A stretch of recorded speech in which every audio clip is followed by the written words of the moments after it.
2014년 9월 21일 주일 오전 하나님 말씀은 출애굽기 14장 10절부터 14절까지 말씀입니다. 출애굽기 14장 10절로 14절 말씀입니다.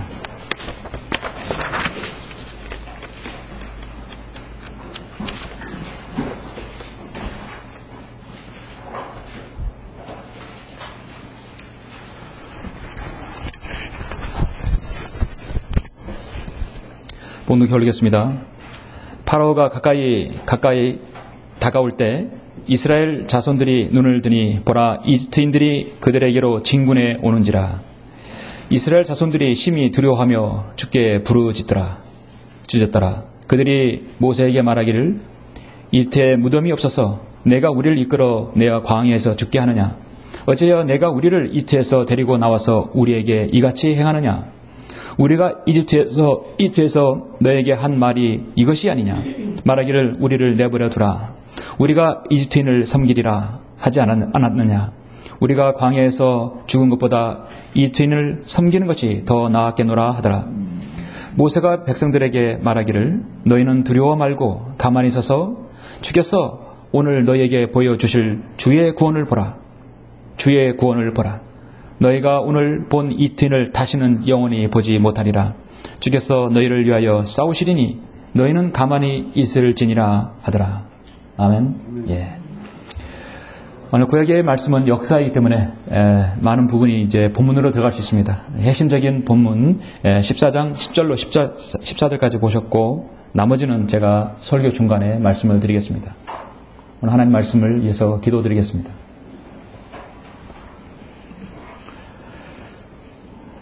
위대하시며 존귀하신 아버지 하나님, 모든 감사와 영광과 찬양을 돌려드립니다. 예수 그리스도의 피로 구속받은 사랑하는 성도들, 오늘 이렇게 주님 부활하신 첫날 원근 각처에서 불러주시고 이 경배를 드리기 위해서 저물은 문인 주님 앞에 머리 조아린 여러 성도들 인해서 감사를 드립니다. 우리가 하나님 말씀을 존귀하게 여기며 그 위대하신 하나님 말씀에 우리 앞에 놓고 우리의 몸과 우리 가진 모든 재능과 우리의 모든 것을 하나님께 드리오니 주님께서 연락해 주시길 원합니다. 저는 오늘 하나님 말씀을 통하여 성도들에게 있어서 이 땅에 사는 동안 많은 장애물과 많은 고난과 역경이 있다 할지라도 우리가 그러한 역경을 어떻게 헤쳐나가야 되는지 하나님 말씀을 통해서 우리가 함께 숙고하고자 합니다. 왜냐하면 모든 성도들의 어려움 당하고 고난 당하는 것이 있습니까? 그것으로 인하여 오히려 하나님께 무릎으로 다가가고 기도하며 하나님께 영광을 돌리는 좋은 계기가 될 수 있도록 인도하여 주옵소서. 시종을 주님께 부탁드립니다. 부족한 종의 입술을 주님께서 주장하여 주셔서 말씀으로 역사해 주시길 원합니다. 주 예수 그리스도 이름으로 기도드렸습니다. 아멘. 오늘 오전 설교는 홍해에도 길이 있다라는 제목으로 설교하고자 합니다. 원래 처음 제목을 홍해의 교훈으로 삼았는데 좀 더 오래 기억하는 의미에서 홍해에도 길이 있다. 홍해 바다죠. 하늘의 제왕이라고 불리우는 맹금류, 독수리는 창공을 향해 날갯짓을 하면 그 어떤 새보다도 빨리 올라가고 또 솜살같이 먹이를 향해 땅으로 또 내려올 수 있습니다. 엄청난 날개 힘으로 하늘을 창공을 가릅니다. 여러분은 독수리가 날개치고 하늘로 올라가고 그 날개로 땅을 주시하는 것을 여러 번 보셨죠? 독수리가 빠른 속도로 평행선을 유지하면서 안정감 있게 날기 위해서는 한 가지 장애물이 있습니다. 그것이 무엇인지 아십니까? 그 장애물은 다름 아닌 공기입니다. 독수리가 나는 데서 가장 장애는 공기입니다. 그 몸과 그 날개에 공기의 저항을 받게 되죠. 그렇다고 공기가 없는 진공 상태에서는 독수리가 날 수 없다는 사실입니다. 진공 상태에서는 날개에 있는 것은 날지를 못합니다. 한 발짝도 앞으로 나아갈 수가 없습니다. 비행하는 데서 가장 방해가 되는 요소가 공기임에도 불구하고 그 공기 때문에 날 수 있다는 것이죠. 큰 배가 바다를 향해 항해하는데 가장 극복을 해야 될 장애물이 무엇입니까? 큰 배를 움직이는 것은 뒤에 그 스크류죠. 예, 그리고 프로펠러가 가장 저항을 받는 것은 바로 물이에요. 근데 만약 이 물이 없다면 배는 존재 가치가 없는 것이고 배는 앞으로 전진할 수가 없는 것입니다. 이러한 원리는 인간의 살아가는 데 있어서 중요한 것이라고 저는 생각합니다. 특히 이 세상의 흐름을 따라 살지 않고 주님의 말씀에 따라 사는 그리스도인에게는 오히려 장애물이 어떤 성취의 조건이 된다는 것을 우리는 성경을 통해 알 수 있습니다. 그러므로 장애물과 어려움이 없는 인생은요, 어떤 가능성도 힘도 없습니다. 만약 그리스도인의 삶에서 어떤 문제가 없다고 생각해 보십시오. 어떤 우리에게 장애물이 없고 모든 것이 만사형통한다면, 여의도 순복음식에 예수님 잘 믿으면 다 축복받는다고 한다면, 여러분 그리스도인에게는 아무런 무미건조한 삶이 될 것입니다. 긴장감도 없게 되고 기도도 없게 되고 간절함도 없게 되고 정말 냉랭한 그리스도인이 될 수밖에 없습니다. 우리 그리스도인의 때론 삶 가운데서 여러분의 문제의식을 가지고 있고 여러분 그 책임에 대해서 내가 이것을 제거해달라고 하는 것이 아니라 이것을 이겨달라고 해야 할 것입니다. 그런데 많은 사람들이 그리스도인이 그 어려움을요 제거해달라고 없애달라고 하는 것이에요. 제가 지난번 오예배 때도 야베스의 기도에 대해서 말씀드렸죠. 야베스의 기도는 자신의 어려운 환난을 제거해달라는 게 아니라 그 이겨달라는 것이에요. 극복을 하려 하지 않고 회피하는 경향이 있습니다. 인생에 있어서 그럼 가장 큰 장애물은 무엇입니까? 인생에서 가장 큰 장애물은 무엇입니까? 바로 인생의 짐이죠. 그래서 예수님께서 마태복음 11장에 수고하고 무거운 짐진 자들아 다 내게로 오라. 내가 너에게 힘을 주린다 하겠어요. 여러분에게 인생의 짐들이 있죠. 각자의 인생의 짐들이 있습니다. 그 십자가가 있습니다. 여러분 얼마나 무겁습니까? 주님께서 나에게 오라. 나의 멍에는 쉽고 가볍다 하겠습니다. 정작 문제가 있는 사람이 어떤 사람인 줄 아십니까? 자신의 인생에는 아무런 문제가 없다고 하는 사람이에요. 나의 인생의 문제는 나에게서 문제는 아무것도 없다. 죄의 문제를 지적해도 나는 그거 가지고 괜찮다. 죽어도 괜찮다. 지옥에 가는데요? 그래도 괜찮다는 것이에요. 그런 사람들은 정말 지옥에 가봐야 합니다. 다시는 돌아오지 못할 강을 건너가야 합니다. 여러분 현명한 사람이 바로 여러분들이에요. 내가 죽으면 지옥에 가야 되는데 예수님께서 나의 죄를 십자가에 죽으시고 부활하신 것을 믿고 여러분 구원받았잖아요. 여러분은 정말 현명한 사람입니다. 여러분은 여러분 인생에 있어서 장애물이 있어요. 그렇다면 그 장애물을 어떻게 여러분 바라보고 계십니까? 자신의 장애물을 회피하거나 불평과 불만은 가득 찬 눈으로 세상을 바라본다면 그런 사람은 지옥교회에서 올바로 섬길 수가 없습니다. 자신의 인생에서 가정에서 어려운 문제들을 그걸 딛고 이겨나갔을 때 정말 그 믿음으로 승화시켜서 사람들에게 간증을 남길 때 정말 훌륭하고 아름다운 성도가 되는 거예요. 근데 인생의 문제가 닥치면 그걸로 해서 쓰러지고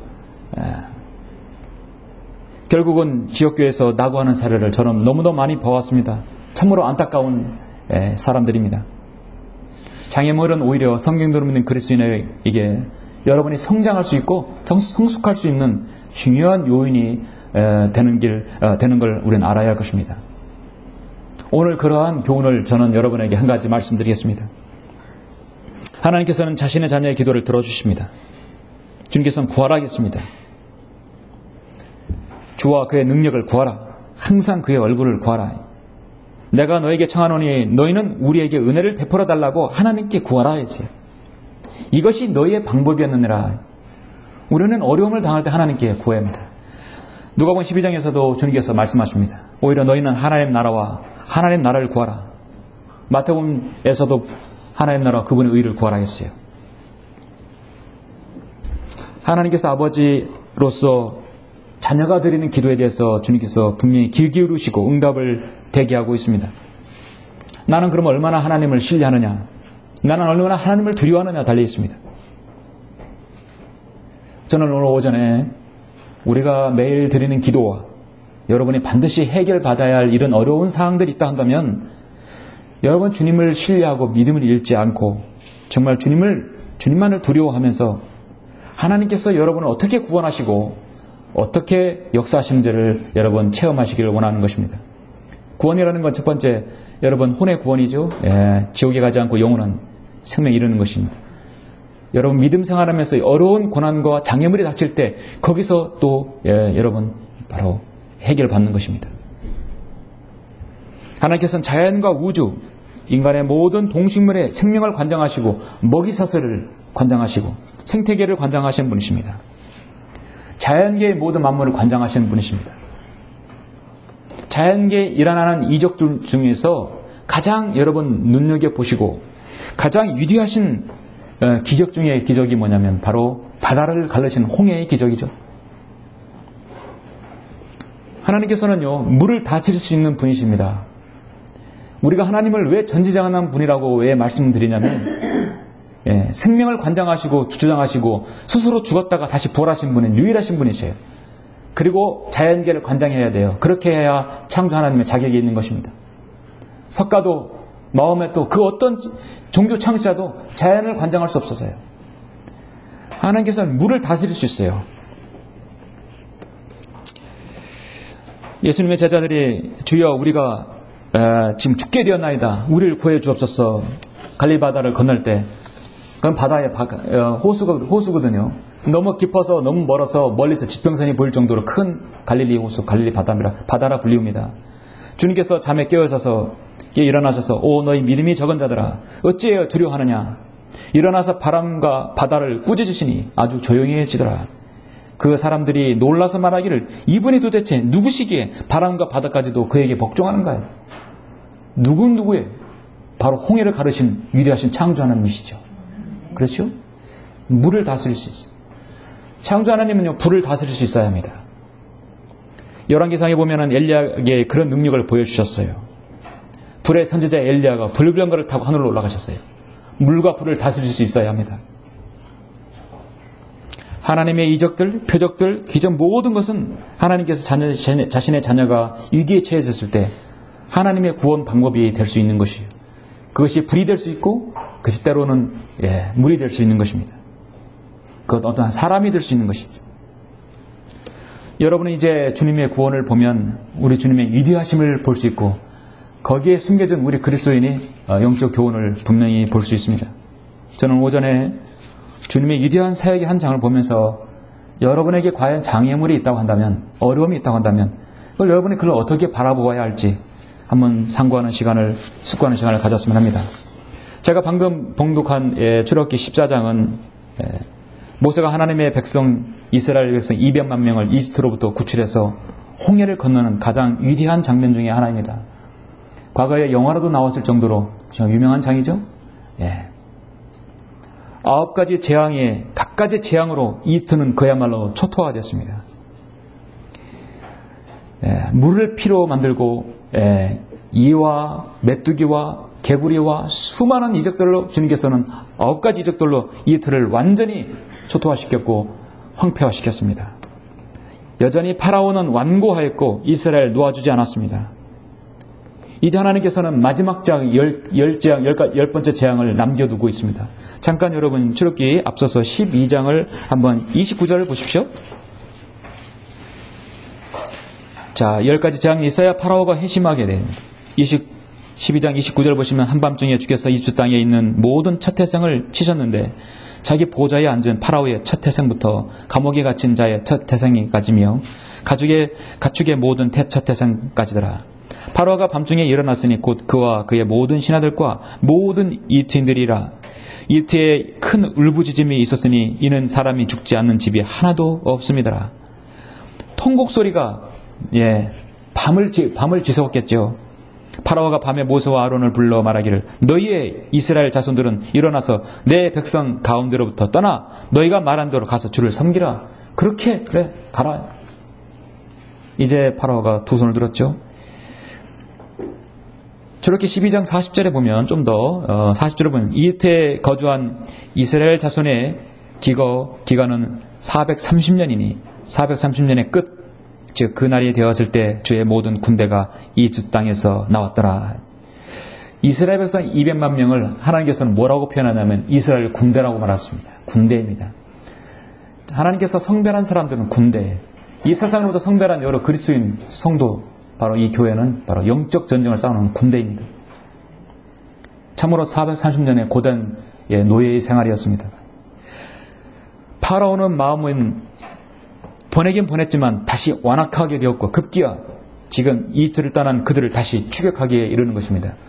왜 추격하냐면 승산이 있다고 생각하기 때문에. 저들이 지금 저쪽 홍해바다 쪽으로 가고 있다는 거예요. 그래서 홍해바다로 진군하면 앞에는 바다요, 뒤에는 파라오의 군대가 쫓아오면 완전히 동아래든 지기라고 생각하기 때문에 자신이 승산이 있을 것이고 완전히 다시 잡아오든지 거기서 쾌멸을 하든지 그렇게 할 수 있을 것이라고 생각했던 것입니다. 그래서 여러분 14장 1절을 보시면, 자, 본문에 앞서서 보시면 주께서 모세에게 일러 말씀하시기를 이스라엘 자손들에게 말하여 그들로 돌아가서 바알스폰 맞을편 믹돌과 바다 사이 피하히롯 앞에 진을 치게 하라. 너희는 피하히롯 앞에서 바닷가에 진을 칠지니라. 이는 파라오가 이스라엘 자손에 대하여 말하기를 그들이 그 땅에 혼란에 빠져 광에 갇혔도다 할 것입니다. 자, 하나님께서는 지금 홍해바다로 인도해 주셨어요. 그런데 파라오는 그래 잘됐다. 이번 판에 너희들을 완전히 멸족시키마. 파라오가 생각하는 것은 승산이 있다고 생각합니다. 내가 파라오의 마음을 완악하게 하리니 그가 그들의 뒤를 쫓으리라. 그리하여 내가 파라오와 그의 그 모든 군대 위에서 영예를 얻으리니 이 팀들로 내가 주인 줄 알게 하리라 하시니 그들이 그렇게 행하더라. 파라오가 올 것이다. 이번 기회에 이 트인들로 내가 주인 줄 알게 하리라. 내가 창조주 하나님, 물과 불을 다스리는 분을 내가 확실히 알게 해주겠다는 것이에요. 모든 군대 위에서 내가 영예를 주겠다는 것입니다. 모세는 어떻게 그렇게 묻지 않았습니다. 믿고 이스라엘 백성을 인도하신 겁니다. 5절 보니까 백성이 도주했음을 이집트 왕이 듣자 파라오와 그의 신하들이 마음이 백성에 대해 변하여 말하기를 우리가 어찌 이같이 행하여 이스라엘로 우리를 섬김에서 떠나게 가게 하였는가 하고 그가 그의 병거를 갖추고 그의 백성을 그와 함께 데리고 가니 그가 선별한 600대의 병거와 이집트의 모든 병거들을 거느렸으며 병거마다 대장들이 맡았더라. 총동원한 겁니다. 주께서 이집트 왕 파라오의 마음을 완악하게 하심으로 그가 이스라엘 자손들을 쫓았으나 이스라엘 자손들이 의기양양하게 나갔더라. 의기양양하게 나갔더라. 이스라엘 백성들은 앞에 홍해바다가 있음에도 의기양양하게 갔다는 사실. 모세의 인도로 갔습니다. 그러나 이집트인들이 그들을 뒤쫓으니 곧 모든 말들과 파라오의 병거들과 그의 기병들과 그의 군대라. 바알스폰 맞은편 피하히롯 곁 바닷가에 진을 치고 있는 그들에게 다다르니라. 앞에는 바다이고 뒤에는 먼지 바람을 일으키면서 쫓아오는 그 상황을 여러분 한번 생각해 보십시오. 그러나 이스라엘 백성들이 의기양양, 김일성에서 하이핸드라고 나오는데요. 의기양양을 하이핸드.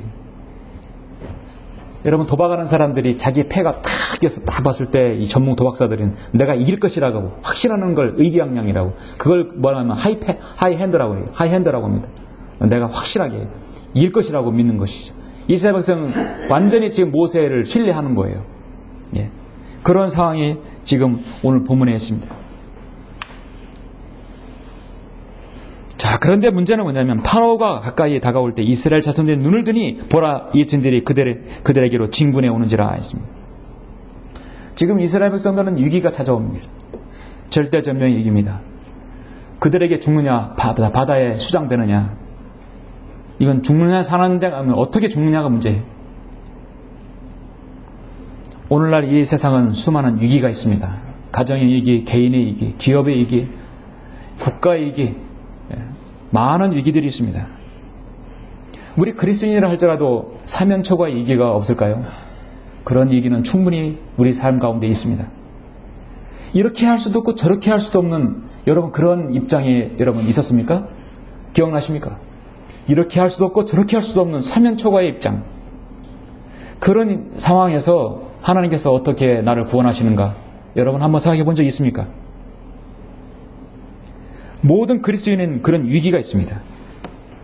위기는 기회입니다. 하나님의 전지전능하심을 맛볼 수 있는 기회인 것입니다. 우리 그리스도인이 죄를 짓고 이렇게 몸 관리를 안 하고 세상 따라 살다 보면 하나님께서 몸도 망가지게 합니다. 가정도 파탄하게 하여 여러 가지 어려움이 있을 수 있어요. 자신의 죄로 어려움이 닥치는 결과물일 수도 있고, 그리스도의 고난은요. 그러나 하나님을 섬기다가도 하나님께서 주시는 고난도 있어요. 주님의 이름으로 욕을 먹고 고난당하는 것도 있습니다. 어떠한 경우에서도 그런 위기가 있을 수 있어요. 그런 위기에서 중요한 것은 우리가 하나님을 얼마나 신뢰하느냐. 여러분의 마음의 자세가 어떤 것인가. 오늘 말씀 제목은 홍해에도 길이 있습니다. 그 위기에서도 하나님께서 여러분을 어떻게 헤쳐나가는지, 어떤 사람은 철저하게 하나님을 신뢰하는지, 어떤 사람은 자괴감과 낭망으로 포기하고 자포자기하는 것인가. 여러분은 철저하게 주님만을 신뢰하기를 원하십니까?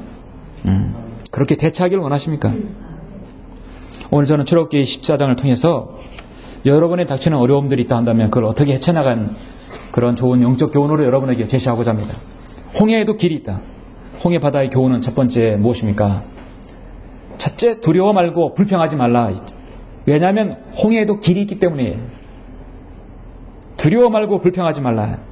10절에서 12절 보시면 파로가 가까이 올 때 이스라엘 자손들이 눈을 드니 보라, 이집트인들이 그들에게로 진군해 오는지라.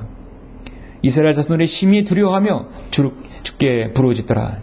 그들이 모세에게 말하기를 이집트에 무덤이 없어서 내가 우리를 이끌어내어 광야에서 죽게 하느냐? 어찌하여 내가 우리를 이집트에서 데리고 나와서 우리에게 이같이 행하느냐? 여러분, 이 11절 12절의 불평은요, 이스라엘 백성이 가나안 땅에 들어가기까지 한 말이에요. 몇 년 동안 했는 줄 아세요? 40년 동안 이 말을 계속 했던 것이에요. 이스라엘 백성은 배가 고프면 주님께서 고기를 먹여주시고, 목마르면 바위에서 물을 내게 해주시고, 춥다면 불기둥으로, 덥다면 구름기둥으로 온갖 걸로 다 채워주심에도 불구하고 이스라엘 백성은 끊임없이 불평을 하고 있는 것입니다. 바로 불평의 시작입니다. 이런 이스라엘 백성을 이끌고 가나안 땅으로 인도하신 우리 주님의 하나님의 인내가 저는 정말 대단한 하나님이, 위대하신 하나님이, 에이, 너 같은 민족 내가 집어쳐. 창세기 12장에서 약속한 거 다 취소. 아마 우리 인간이 그렇게 했을 거예요. 그러나 하나님께서는 다 받아주셨어요. 그 위대한 지도자 모세를 통해서 하나님께서 다 다뤘다는 얘기입니다. 12절 보시면 우리가 이집트에서 너에게 한 말이 이것이 아니냐. 말하기를 우리를 내버려 두라. 우리가 이집트인들을 섬기리라. 하지 않았느냐. 우리가 광야에서 죽는 것보다 이집트인을 섬기는 것이 더 나았겠노라 하더라. 얼마나 지도자를 실망시키는 말입니까? 지도자를 가장 실망시키는 말이 뭔지 아십니까? 지도자가 하는 일에 대해서 불편을 갖는 거예요.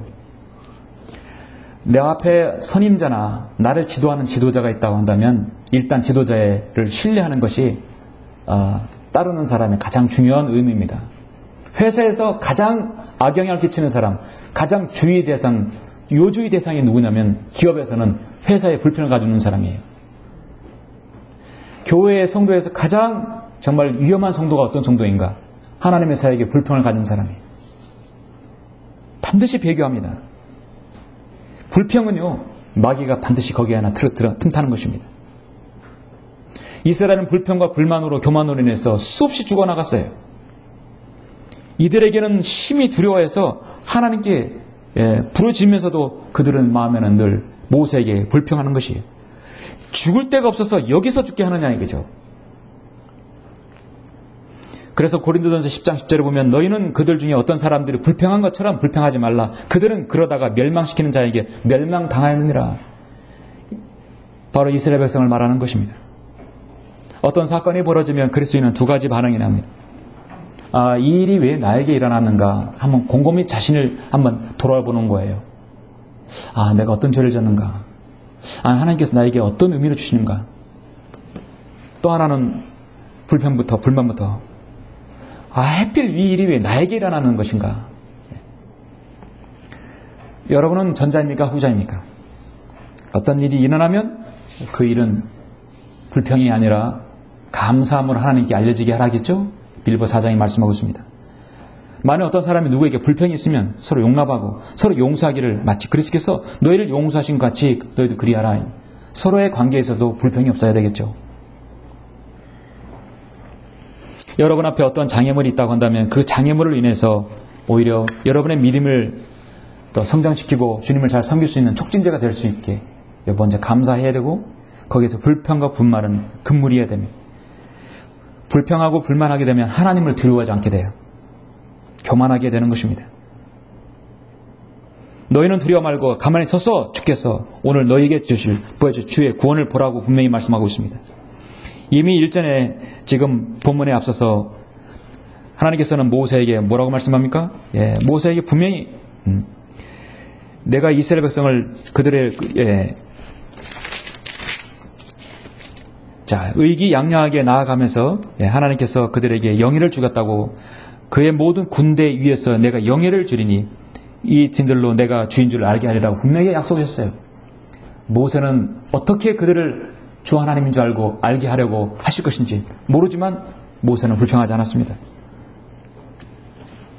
하나님께서는 자신의 사람들이 홍해에도 그 아래 길이를 내줄 수 있음을 우리는 알아야 합니다. 어려운 가운데서도 하나님께서 방법으로 기적적으로 길을 보여주실 때 여러분 감사드리지 않습니까? 사도 베드로는 복음을 전하다가 옥중에 갇혀서 맞고 그 고난 가운데서 그 착고에 갇혀서 참으로 복음 전파에는 그 어려움이 있었죠. 베드로에게는 출구가 없었어요. 하나님께서 천사를 통해서 그 착고가 풀려지게 하고 출구를 찾게 해주셨습니다. 그래서 그 가정 구원받게 하지 않았습니까? 간수를 구원받게 하지 않았습니까? 홍해에도 기련이 있습니다. 여러분 어떤 일이 일어나면 그것에 대해서 불평하지 말아야 합니다. 하나님께서는 자신의 자녀에게 행하시는 것들이 여러분 불평불만을 낳게 하려고 하는 것이 아니라 그 일을 통해서 여러분 인내하고 이겨내기를 원하는 것입니다. 고린도서 10장 13절에 사람에게 흔히 닥치는 시험이 외에는 너희가 당한 것이 없나니 하나님께서는 신실하셔서 너희가 감당할 수 있는 것 이상으로 시험을 당하지 않게 하시고 시험을 당하면 피할 길도 마련하셔서 너희로 능히 감당케 하시느니라. 하나님께서는요 시험을 여러분의 믿음을 파괴하려고 시킨 게 아니라 때로는 감당케 하시려고 더 큰 인내를 하나님께서 요구하시기 위해서 시험을 주시는 것도 있습니다. 자신의 자녀가 시험과 난관이 있을 때 믿음이 파괴되는 걸 하나님께서 원하시겠습니까? 주님께서는 피할 길을 마련해 주십니다. 홍해를 건너기 위해서 뒤에서 이 두 군대가 달려오를 때 앞에는 그 검푸른 바다예요. 홍해는요 여러분이 지도라든지 어떻게 보시면 아시겠지만 지평선만 보여요. 건너편 육지가 보이지 않습니다. 왼쪽엔 지중해고 이렇게 해서 Y자로 갈라진 홍해 있죠. 시중에서 여러분 기독교 서점에서 성경 지도를 한번 사보십시오. 한글 킹제임스 성경 말씀 보존학에서 나오지 않는 모든 성경 지도는 홍해를 건너지 않았어요. 다 이렇게 빗겨나와서 육지를 건너는 걸로 나와 있습니다. 그런데 한글 킹제임스 성경 여기 도서 서점에 보시면 서고에 보시면 성경을 관통하는 신구약을 관통하는 성경 지도에 보면 분명히 홍해를 건넜다고 나와 있어요. 이렇게 걷는 걸로 이렇게 표기되어 있습니다. 지금 홍해를 건넜어요. 밀물과 썰물이 있어가지고 그때 마른 땅이 된 것이 아니라 하나님께서 바다를 갈랐다는 얘기입니다. 예. 자, 모세가 이스라엘 백성 200명만 이끌고 왔을 때 심지어 백성들은 아니 배도 준비 안 하고 우리를 이끌고 왔습니까? 우리가 먹을 식수, 우리가 먹을 음식들, 옷과 신발들은 다 어디 있습니까? 분명히 불평할 수 있어요. 인간적으로 따지고 보면 모세가 욕먹을만 해요. 200만 명이면 천안시 인구의 4배입니다. 4배 인구를 이끌고 와서 앞에는 바다 있고 뒤는 진군에 오는 이 텐들을 보고 이스라엘 백성이 이런 불만이 나올 수도 있죠. 이렇게 우리를 얻어와서 아무 대책도 없이 이 광야를 우리 인도했다는 말입니까? 분명히 불만이 인간적으로 나올 수 있어요. 이게 바로 하나님을 신뢰하지 못하는 전형적인 말입니다. 사람은 누구나 그럴 수 있어요. 이태에 무덤이 없어서 내가 우리를 이끌어 여기 광야에서 죽게 하겠느냐. 그러나 그들에게 문제가 있는 것이요. 무슨 문제입니까? 이스라엘 백성은 그 고센 땅에서 이 땅에서 하나님께서 유일하게 고센 땅을 지켜주시고 10가지 재앙으로부터 하나님께서는 보호해 주셨어요. 10가지 재앙을 눈으로 목도한 사람들이었어요. 그 사람들은 그 위대하신 하나님의 전지전능하심을 보고도 이 광야에서 아직 하나님을 신뢰하지 못하는 것입니다. 신뢰하지 못하면 불평불만이 나오겠어요. 10번의 재앙을 보고도 그 기적을 보고도 어떤 하나님이 자신들이 믿는 하나님이 어떤 하나님인지 우리의 지도자 모세가 어떤 하나님을 믿고 있는지를 그들은 몰랐던 것입니다.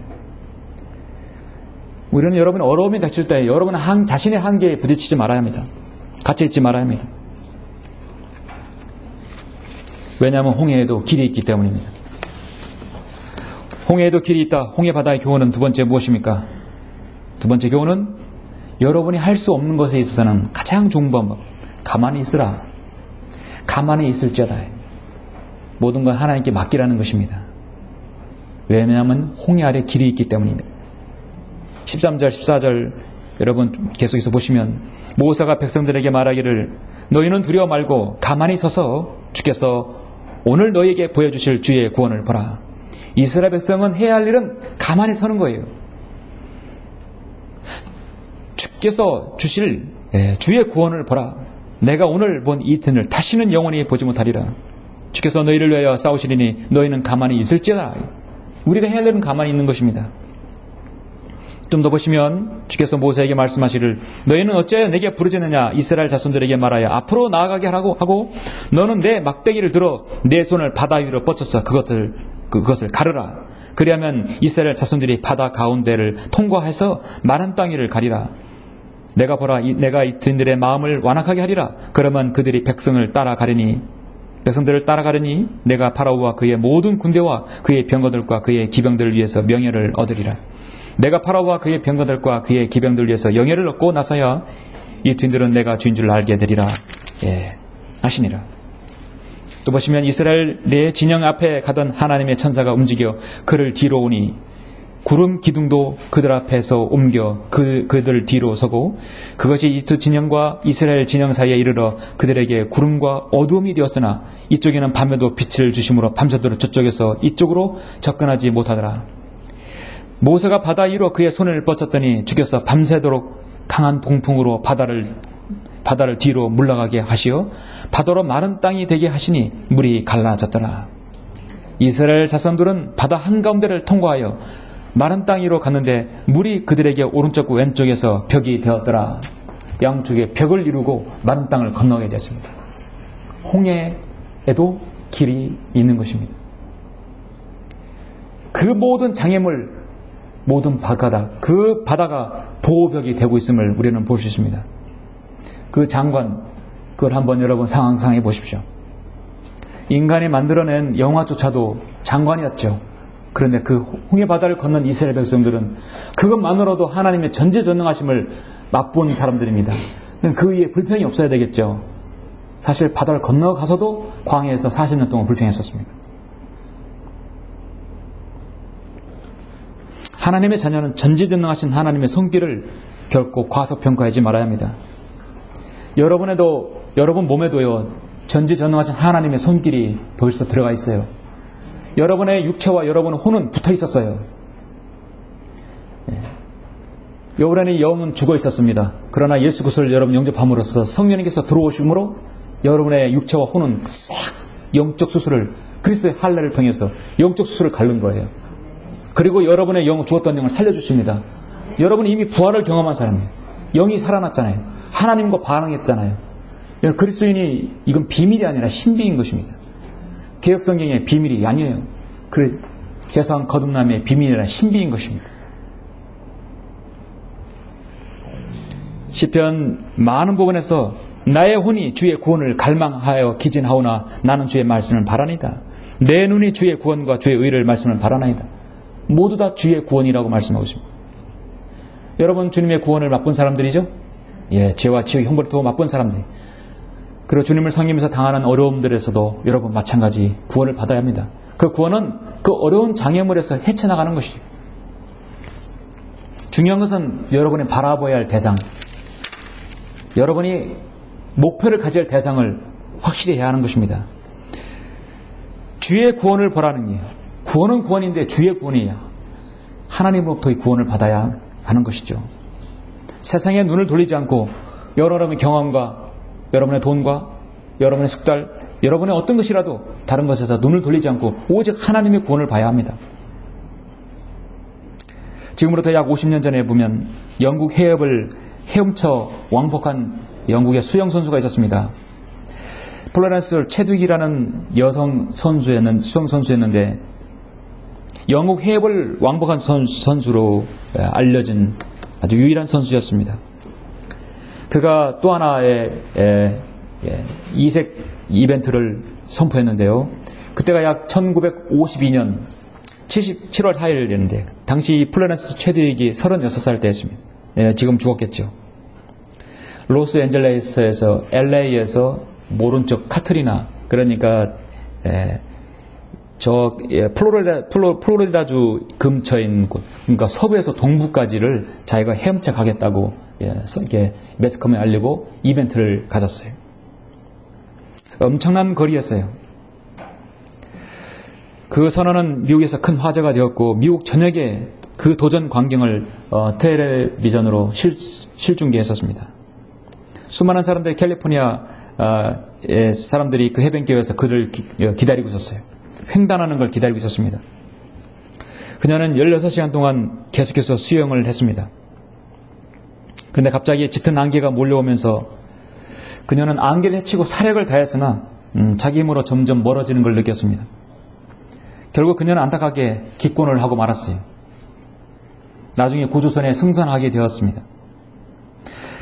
그런데 이제 자신이 그 해변가로 이렇게 가다 보니까 자신이 포기한 지점과 해변가가 불과 500m 지점이었다는 사실이에요.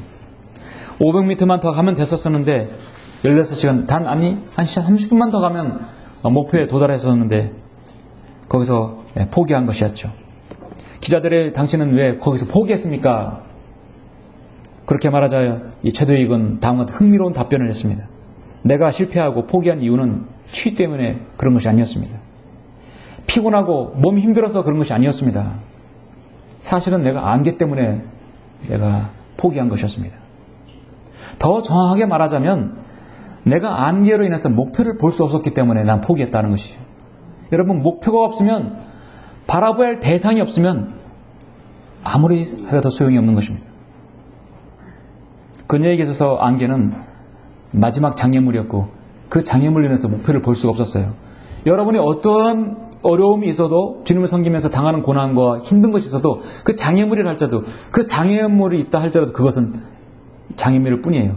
그 장애물을 통해서 여러분 대상을 보아야 합니다. 중요한 것은 건너편을 봐야 돼요.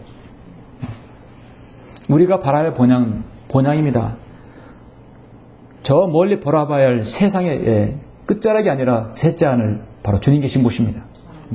그것만 바라본다면 어떤 어려움이 있어도 여러분 이길 수 있는 것이죠. 홍해에도 기린이 있습니다. 홍해바다의 교훈의 마지막 세 번째는 무엇입니까? 주의 구원으로부터 여러분 하나님께 드높여 찬양을 해야 합니다. 주의 구원으로 하나님을 드높이라 합니다. 홍해의 길을 내신 주님께 감사를 드려야 할 것입니다. 14장 23절을 보시면, 이 트인들 곧 파라오의 모든 말과 그의 병거들과 기병들이 추격하여 바다의 중간까지 그들을 따라 들어가니, 자, 이미 이스라엘 백성은 다 건너갔어요. 자, 그들은 한가운데까지 지금 따라 들어갔습니다. 새벽 경쯤때 주께서 불기둥과 구름 기둥을 통하여 이트인의 군대를 보시고 이트의 군대를 불안하게 하시며 그들의 병거 바퀴를 빼시어 그들이 힘겹게 몰고 가게 하시니, 이트인들이 말하기를 이스라엘 앞에서 도주하자. 주께서 그들을 위하여 이트인들을 대적하여 싸우시노다 하더라. 주께서 모세에게 말씀하시기를 내 손을 바다 위에 뻗치라. 그러면 물이 이트인들과 그들의 병거들과 그들의 기병들을 위로 다시 오리라 하시니라. 모세가 바다 위로 자기 손을 뻗치니 바다가 큰 그 세력이 회복되었고 새벽이 되었더라. 그러자 이트인들이 그것을 피하여 도주하나 주께서 이트인들을 바다 한가운데로 뒤집어 엎으셨더라.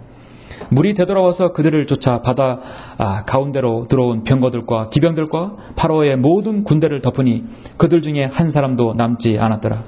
그러나 이스라엘 자손들은 바다 가운데서 마른 땅 위로 걸어갔으며 물이 오른쪽과 왼쪽에서 그들에게 벽이 되었더라. 주께서 그날에 이스라엘을 이트인의 손에서 이와 같이 구원하시니 이스라엘이 바닷가에서 이트인들의 시체를 보더라. 이스라엘의 주께서 이트인들에게 행하신 위대한 일을 보고 그 백성이 주를 두려워하고 주와 그의 종 모세를 믿더라. 아멘. 자, 우리 주의 구원을 여러분 보셨죠? 하나님께서는 자신의 자녀가 장애물이 되는 것이 있고 피난처가 될 수 있는 것입니다. 그러나 원수들에게는 그것이 무덤이 될 수 있는 것입니다.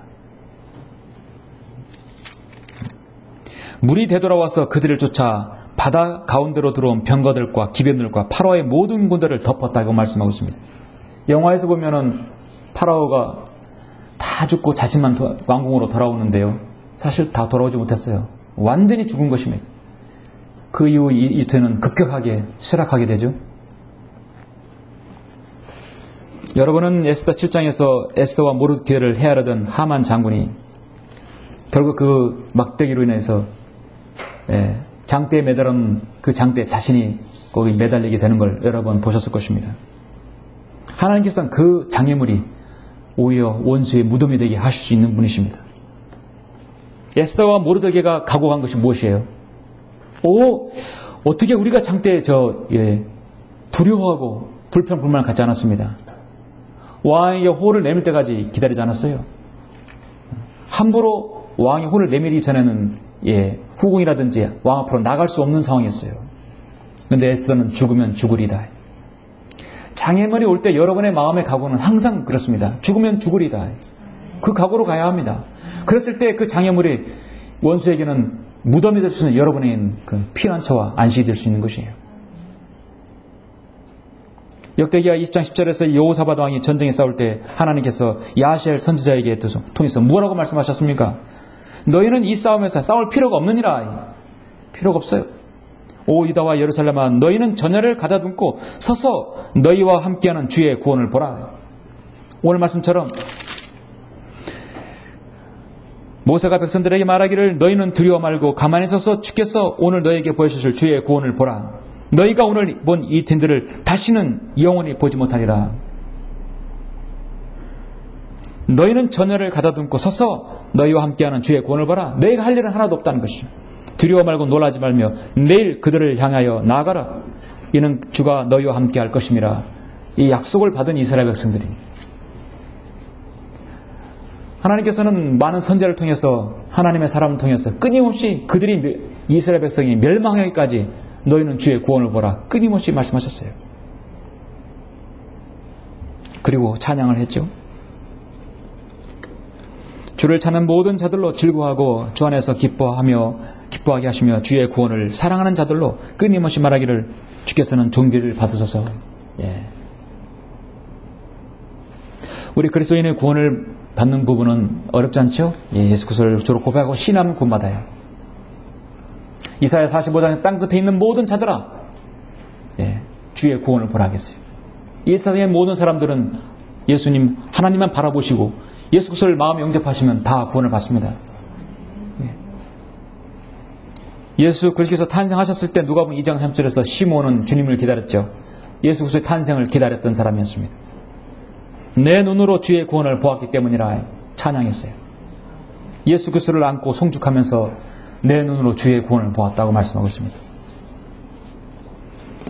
여러분의 눈으로 주의 구원을 보는 것은 계속 봐야 합니다. 우리가 몸에 이제 주님 같은 몸으로 변모되기 전까지는, 여러분 휴가되기 전까지는 이 땅에서 계속해서 주의 구원을 봐야 합니다. 여러분이 해야 할 것은 하나님을 온전히 신뢰하는 것입니다. 사랑하는 성도 여러분, 하나님의 사람이 가는 길에, 그리스도인이 가는 길에는 장벽이 있습니다. 여러분, 홍해도 있을 수 있습니다. 그러나 그 어떤 장벽, 홍해도 길이 있다는 사실입니다. 하나님께서는 여러분의 삶을 360을 다 매일 평온하고 잔잔한 호숫가로 여러분을 안내하지 않았어요. 그렇게 약속하지 않았습니다. 그렇게 약속했다면 사도 바울이 왜 고난을 당했겠습니까? 어떤 어려움에도 하나님의 보살피심이 있음을 여러분은 기다릴 수 있어야 합니다. 하나님의 능력의 막대기가 모세를 통해서 주어졌을 때는 그 막대기로 인해서 모세가 광야에서 짊어진 그 막대기는 광야에서 이스라엘 백성이 이끌었을 때는 그것이 하나님의 막대기로 변모했던 것입니다. 그 막대기로 바위를 치면 물이 나왔고 바다를 쳤을 때는 여러분 물이 갈라졌던 것입니다. 여러분에게는 지금 어떤 필요가 공급되기를 기도하고 계십니까? 하나님께서 어떤 것을 통해서 여러분의 어려움과 고난 가운데서 해결받기를 원하십니까? 각자의 모든 그리스도인에게는 그리스도인의 영적 전쟁이 있습니다. 우리는 승리를 보장받은 사람들입니다. 갈보리 십자가에서 예수 그리스도께서 이미 승리하셨기 때문에 승리의 편에서 싸우는 거예요. 근데 우리가 낭망할 필요가 없는 것이죠. 예, 우리는 영원한 생명을 이미 보장받은 받은 사람이고 우리가 다 구원받은 사람들입니다. 여러분은 확신 가운데 거하시기를 바랍니다. 두려워 말고 불평하지 말고 홍해에도 길이 있습니다. 가만히 서서 하나님께 모든 걸 맡기는 신뢰가 필요합니다. 그랬을 때 하나님께서 여러분 구원해 주시고 여러분의 어려운 것을 인도해 주신다면 거기에 대해서 반드시 감사를 드리고 신뢰해야 할 것입니다. 14장 마지막에서 백성이 무엇입니까? 그제서야 주의 보고 그 위대하신 일을 보고 그 백성이 주를 두려워하고 주와 그의 종 모세를 믿더라. 이것이 이스라엘 백성의 믿음의 마지막의 자세이죠. 결론적으로 우리 그리스도인은 인생의 길은 순탄하고 탄탄한 대로가 아님을 말씀드렸습니다. 그렇게 주님께서는 약속하신 적이 없습니다. 인생을 가면서도 여러분 크고 작은 장애물을 만날 때마다 그 장애물을 하나님께서 어떻게 인도해 주시고 헤쳐나가는지 여러분이 그것을 기다리고 그것을 여러분이 해야 할 것입니다. 미국의 복음 전도자 D.L. 무디가 어떤 기자에게 질문을 받았을 때 그 기자가 질문한 질문은 뭐냐면 당신이 하나님의 사역을 하는 데 있어서 가장 큰 장애가 무엇입니까? 무디는 지체하지 않고 대답했습니다. 나에게서 가장 큰 장애는 무디라는 작자가 가장 큰 장애예요. 무디라는 이 죄덩어리가 가장 큰 장애예요. 영어로 여러분에게서 가장 큰 장애는 아마 여러분 자신일 거예요. 그렇죠? 여러분 장애물이 될 수 있습니다. 세상과 나와 마귀 그중에 나가 가장 장애입니다.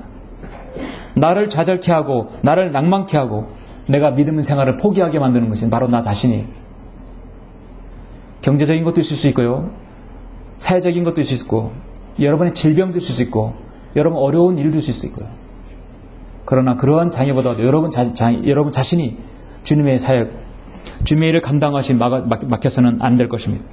오히려 그 장애를 가지고 여러분 하나님께 다시 돌려드리고 여러분 그 장애를 통해서 하나님께 영광을 돌리는 여러분 모든 생애들이 되시길 간절히 바랍니다. 기도하시겠습니다.